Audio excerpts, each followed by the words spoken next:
আওয়ামী আমলে Rajshahi city mayor AHM Khairuzzaman লিটনের আয়েশি প্রকল্পগুলো ছেঁটে ফেলা হচ্ছে। সরকারি টাকায় নিজের বাবার সমাধি কমপ্লেক্স নির্মাণের মতো প্রকল্প হাতে নিয়েছিলেন তিনি। তবে এখন সিটি কর্পোরেশনের প্রকল্প পর্যালোচনা কমিটি প্রায় 150 কোটি টাকার এ ধরনের 3টি প্রকল্প জনগুরুত্বপূর্ণ নয় উল্লেখ করে সেগুলো বাতিলের সিদ্ধান্ত নিয়েছে। রাজশাহী থেকে জিয়াউল গনি সালিমের প্রতিবেদন, ছবি তুলেছেন শরীফুল ইসলাম। মহানগরীর কাদিরগঞ্জে বাবা AHM কামারুজ্জামানের সমাধিসৌধ নির্মাণে প্রকল্প হাতে নেন রাজশাহী সিটির তৎকালীন মেয়র খায়রুজ্জামান লিটন। 2023 সালের 16 মার্চ প্রকল্পটি অনুমোদন দেয়া হয়।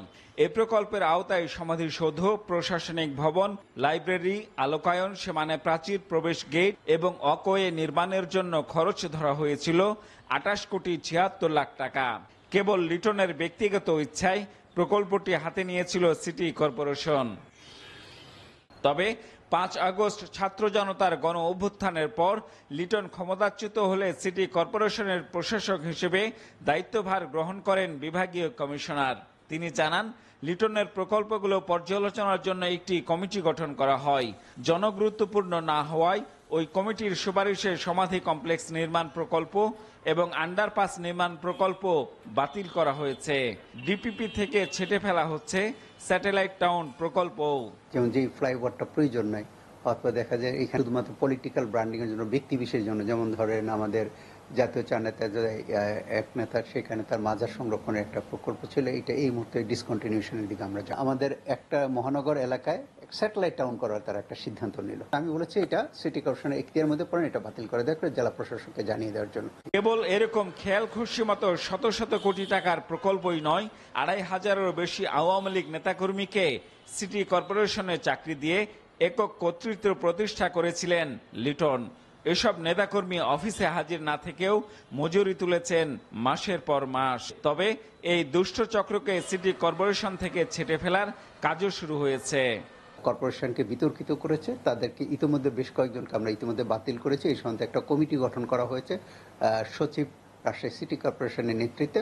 তারা একটি রিপোর্ট, প্রাথমিক রিপোর্ট দিয়েছে, যেখানে যেখানে অপ্রয়োজনীয় তাদেরকে বাতিল করা শুরু হয়েছে। এদিকে জুলাই বিপ্লবের সময় স্বৈরাচার শেখ হাসিনা সরকারকে রক্ষায় রাজপথে মরিয়াছিলেন সিটি কর্পোরেশনের বেশিরভাগ কাউন্সিলর। শিক্ষার্থী হত্যা সহ বিভিন্ন মামলায় আসামি তারা। এদের আর কর্পোরেশনে প্রবেশ করতে দেয়া হবে না বলেও জানান প্রশাসক। আমরা একটা তালিকা চেয়েছি মহানগর পুলিশের কাছ থেকে এবং এসপি রাজশাহীর কাছ থেকে, কারণ আমরা দেখেছি আমাদের সিটি কর্পোরেশনে যারা নির্বাচিত জনপ্রতিনিধি ছিল তারা এই 2 জায়গায় মামলা মোকদ্দমা আক্রান্ত। এই তালিকাটা পেলে আমরা বুঝতে পারবো কারা গ্রেফতার হয়েছে, কারা ফৌজদারি মোকদ্দমা হয়েছে।